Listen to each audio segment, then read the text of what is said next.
શું તમને ખબર છે આ અમુક એવા ફળો છે જેમાં કોઈ પણ જાતની દવાનો છંટકાવ પેસ્ટિસાઇડનો છંટકાવ બિલકુલ કરવામાં આવતો નથી. 0% દવાથી ફ્રી હોય છે. અને આ ફળો એવા છે જે ઉનાળામાં ભરપૂર પ્રમાણમાં ખાવા જોઈએ, કારણ કે આ ફળો ઉનાળામાં ખૂબ જ મળે છે અને આપણા શરીર માટે પણ ખૂબ જ સારા છે. પરંતુ આપણને જ નથી ખબર કે કયા એવા ફળો છે જે આપણને ઉનાળામાં ગરમીમાં ઠંડક આપે, આપણા શરીરને તાજગી આપે અને આપણના બધા કામ આસાનીથી થાય. તો આજે એવા 6 ફળો વિશેની હું વાત કરીશ. તો ચાલો વિડીયોની શરૂઆત કરીએ. નમસ્કાર મિત્રો, સ્વાગત છે તમારું મારી યુટ્યુબ ચેનલમાં. આજે હું 6 એવા અતિ દુર્લભ ફળની વાત કરવાનું છું જે બજારમાં મળી જતા હશે, પણ કેવું કે એ ફળોનું કોઈ માર્કેટિંગ નથી થતું ને, એટલે આપણને એની ખબર જ નથી કે એ ફળો આપણા માટે ખૂબ ઉપયોગી છે. ને આ ફળ ઉનાળામાં જ મળે છે અને ઉનાળામાં આ ફળ આપણા શરીરને તાજગી આપે છે. આપણા શરીરમાં જે વધારે પડતું પિત્ત વધતું હોય, કારણ કે ઉનાળામાં ગરમી વધારે પડે જેના લીધે એનું ટેમ્પરેચરની ઇફેક્ટ આપણા શરીર પર થાય ને આપણા શરીરમાં પિત્ત વધતું હોય છે. એ આ પિત્તને બેલેન્સ કરે છે. આપણી જે પાચનની તકલીફ હોય એને પણ દૂર કરે છે. ડિહાઇડ્રેશન, ગરમીના લીધે ચક્કર આવવા, માથાનો દુખાવો, એ બધી તકલીફમાં પણ રાહત આપે છે. અને અત્યારે આપણે ખાસ કરીને તરબૂચ, તેટી, દ્રાક્ષ અને શેરડી આ 4 સૌથી વધારે ખાતા હોઈએ.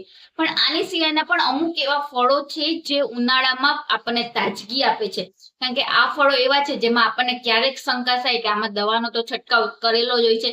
દ્રાક્ષ છે જે દવા વગર તો અત્યારે મળતી જ નથી. તરબૂચ છે જેમાં ઇન્જેક્શન આપીને, ટેટીમાં ઇન્જેક્શન આપીને એને મોટા કરે છે, એને પકાવે છે, જે આપણને બધાને ખબર જ છે.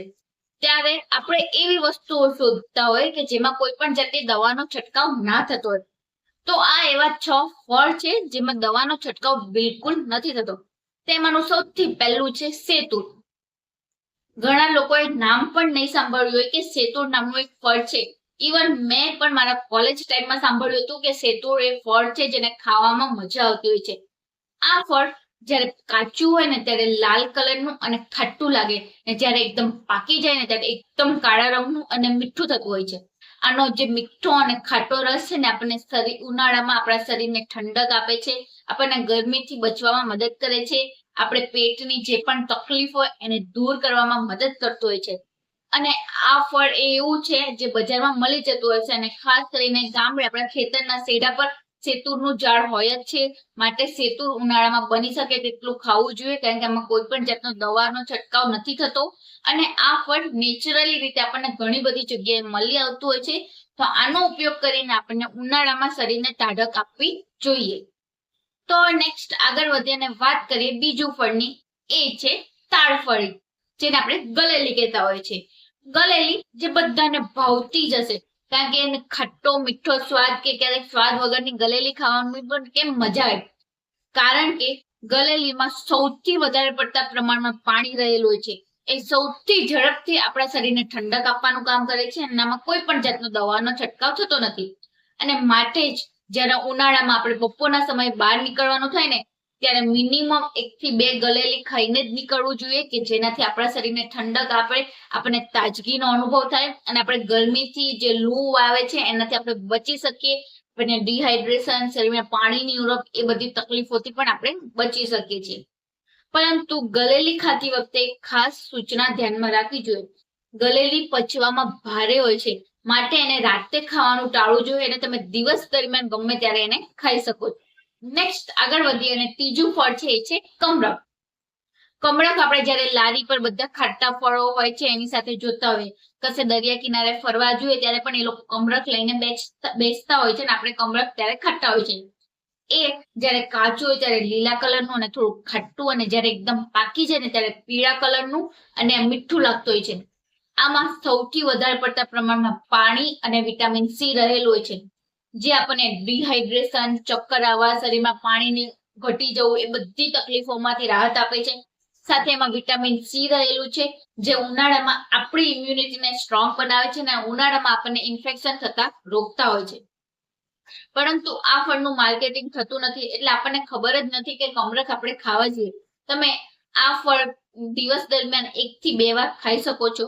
અને આ એવું ફળ છે જે તમે ફ્રીજમાં રાખશો કે નહીં રાખો તો પણ એ 15 દિવસ સુધી બગડતું નથી, માટે કમરક જરૂરથી ખાવું જોઈએ. તો હવે નેક્સ્ટ આગળ વધીએ અને ચોથું ફળ છે એ છે ગોરસ આંબલી. આપણને બધાને ગોરસ આંબલી ખબર છે, આપણે બધા એનો સ્વાદ ખાધો, ચાખ્યો પણ હશે, કારણ કે આ જયારે ચાઈએ ને ત્યારે આપણને મોઢામાં ડચુરો વળે છે, જેના લીધે ભાવતી નથી. પણ ઉનાળામાં આ જરૂરથી ખાવી જોઈએ. ને ખાસ કરીને આપણે જયારે નદી કિનારે ફરવા જઈએ, જેમ કે કબીરવડ છે, પદમ ડુંગરી છે, એ બધી જગ્યાએ ફરવા જઈએ ત્યારે ગોરસ આંબલીના ઢગલા ને ઢગલા મળી આવતા હોય છે. આ ઉનાળામાં કેમ ખાવું જોઈએ? કારણ કે આનો ખટ્ટો અને તુરો રસ છે ને આપણા શરીરમાં પાણીની ઉણપને ઘટાડતા રોકે છે, આપણને લાંબા સમય સુધી પેટ ભરેલું રાખે છે. કારણ કે આ અતિ ભારે ફળ છે, એને પચવામાં બહુ જ વાર લાગતી હોય છે, જેનાથી એના જે ન્યુટ્રિશન છે એ ધીરે ધીરે શરીરમાં એબ્ઝોર્બ થાય છે, જેનો ફાયદો આપણને જોઈએ એવો મળી રહે છે. માટે દિવસ દરમિયાન તમે ગમે ત્યારે ગોરસ આંબલીનો ઉપયોગ કરી શકો છો, પરંતુ બની શકે તેટલો રાત્રે ઓછો કરવો જોઈએ. તો હવે નેક્સ્ટ આગળ વધીએ અને પાંચમું ફળ છે એ છે આંબલી. અત્યારે કાતરાની સીઝન છે, બજારમાં ઢગલો ભરીને લારી ભરીને આંબલીઓ વેચાતી હોય છે, પરંતુ આ ખાટું ફળ છે, આને ખાઈએ તો આપણને સાંધા દુખે છે. એ બધી માન્યતાને લીધે જ આપણે આ ફળને એકદમ અવોઇડ કરી દીધું છે ને આપણે એને બિલકુલ ખાતા જ નથી. પરંતુ ઉનાળામાં આંબલી જરૂરથી ખાવી જોઈએ, કારણ કે એ ઉનાળામાં આવે છે તો એનું કંઈક તો મહત્વ હોય ને, તો જે ઉનાળામાં આવતું હોય છે ને, કારણ કે આનો ખાટો રસ છે જે આપણા શરીરને લાંબો સમય સુધી પેટનું ભરેલું રાખે છે, અને આમાં વિટામિન સી સૌથી વધારે પડતા પ્રમાણમાં હોય છે, જે આપણને ચક્કર આવવા, ડિહાઇડ્રેશન જેવી તકલીફથી બચાવે છે. અને જે લોકોને એવું છે કે મને સાંધાની તકલીફ છે, મને સાંધા દુખતા હોય, એ લોકોએ આંબલીનું ખાલી રાતે ખાવાનું ઓછું કરવું જોઈએ. બાકી તમે ઉનાળામાં દિવસ દરમિયાન આંબલીનું શરબત છે કે આંબલીની ચટણી બનાવીને ખાઓ, જે આપણા શરીર માટે ખૂબ જ સારી છે, આપણા શરીર માટે ખૂબ જ હિતાવહ છે. તો હવે નેક્સ્ટ આગળ વધીએ અને લાસ્ટ અને છઠ્ઠું ફળ છે રાયણ, જે ઘણા લોકોએ સાંભળ્યું જ નહીં હોય. ઇવન મારી જનરેશને તો આ નામ સાંભળ્યું જ નહીં હોય કે રાયણ નામનું કોઈ ફળ છે. આ ફળ આપણને પાકી લીંબોળી હોય ને એના જેવું લાગતું હોય છે, એકદમ પીળા કલરનું હોય છે, અને આનો સ્વાદ સહેજ મીઠો અને તુરો હોય છે.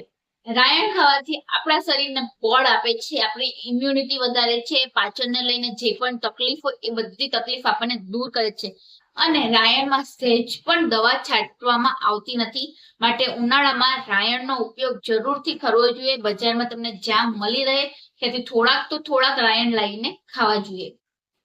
તો મિત્રો, આ છે એવા 6 ફળો જે ઉનાળામાં આપણા શરીરને તાજગી આપે, ઠંડક આપે, ગરમીથી બચાવે છે, અને બીજા કેટલીકમાં પણ આપણને ફાયદાકારક હોય છે. અને આ ફળો એવા છે, જો આપણે યાદ નહીં કરીએ તો પછીની જનરેશન તો કોઈ યાદ જ નહીં કરે અને એનું મહત્વ નહીં સમજે. આ ફળ આપ્યા છે તો એનો ઉપયોગ પણ આપણે કરવો જોઈએ, અને આ ફળ ખાવાની ટેવ પાડવી જોઈએ. તમને બજારમાં જ્યાં મળી રહે ત્યાં થોડા મળી રહે તો પણ આ ફળ લાવીને ખાઓ, કે જેનાથી તમારા બાળકોની ઇમ્યુનિટી સ્ટ્રોંગ થાય, એને ગરમીમાં લૂ નહીં વાગે અને એમને તકલીફથી બચી શકે. તો આઈ હોપ સો તમે સમજી ગયા છો કે આ ફળો કઈ રીતે ખાવા. કારણ કે અમુક ફળ ખાતી વખતે સાવધાની રાખવી જોઈએ, મેં તમને બતાવેલી છે એ પ્રમાણે તમે વાળતું હો તો તમને અતિ ઉપયોગી થઈ શકે છે. તો વિડીયો સારો લાગ્યો હોય અને અત્યાર સુધી જોયો તો ચેનલને લાઈક કરી દેજો, તમારા ગ્રુપમાં હોય એ લોકોને શેર કરો, કે જેનાથી એ લોકો પણ આ ફળ વિશે જાણે અને આ ફળનો એટલો જ ઉપયોગ કરે. અને ચેનલ પર નવા હોય તો ચેનલને સબસ્ક્રાઇબ કરી દો, કે જેનાથી આવા નવા ને નવા વિડીયોની નોટિફિકેશન તમને મળતી રહે. તો હવે મળીએ નવા વિડીયોમાં નવી માહિતી સાથે. ત્યાં સુધી બધા ખુશ રહો, તંદુરસ્ત રહો.